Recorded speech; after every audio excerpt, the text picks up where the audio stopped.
When an omega wolf of the taiga pack and a red fox of the cliff skulk met on the shoreline, they fell in love.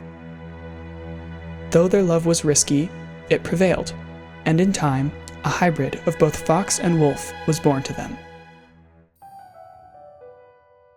The creative young Fulf grew to love nature. Fascinated by the world around him, he drew maps of where he explored.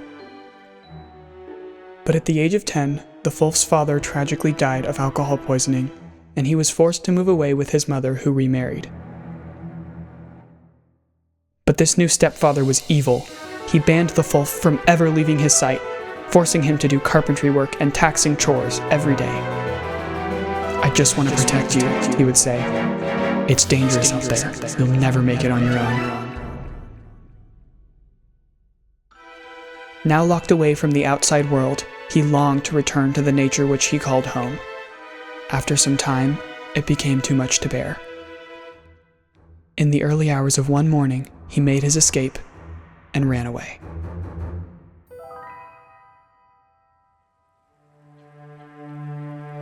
What he saw was a complex world filled with many things, just as beautiful as it was dangerous. With ink and paper, he tried to capture his experience. So much to write about, so much to draw, so many lovely sights, scents, and sounds. But deep down, he knew it would be short-lived. Eventually, he was forced to return home for food. Knowing his stepfather would be angry, he treaded carefully, but to no avail. Upon entering, he was met with fury and wrath, badly hurt in the process. It only made him want to run away more. Accordingly, his stepfather locked all exits and began to demand even more taxing work. He made sure to never let the Fulf out of his sight, but every night, the Fulf spent time devising a plan of escape. He knew the forest well. Hiding would be a simple task.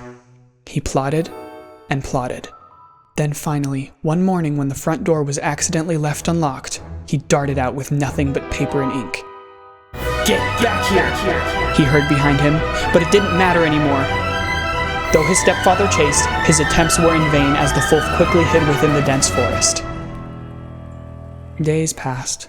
Learning from other forest creatures which berries were safe to eat, the Fulf sustained himself. He learned to sing by mimicking the melodies of the birds. He drew a detailed map of every part of the forest he explored.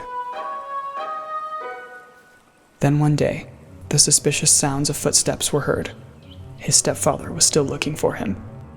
Aided by a team of hunters, they tracked the Fulf down. They had been instructed to punish him with death. Though he ran, their arrows were faster.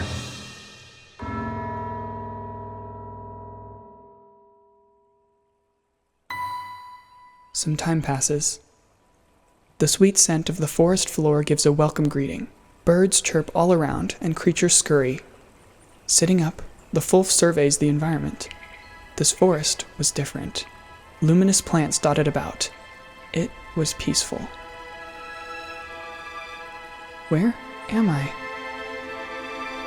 Looking down, his paws were different. In fact, his whole body was transformed. The Fulf had been reborn. Sections of his fur now glowed a bright cyan, signifying a magic within him. His fur was softer, and his demeanor was fluffy and welcoming. He had been made new. His name is Neo.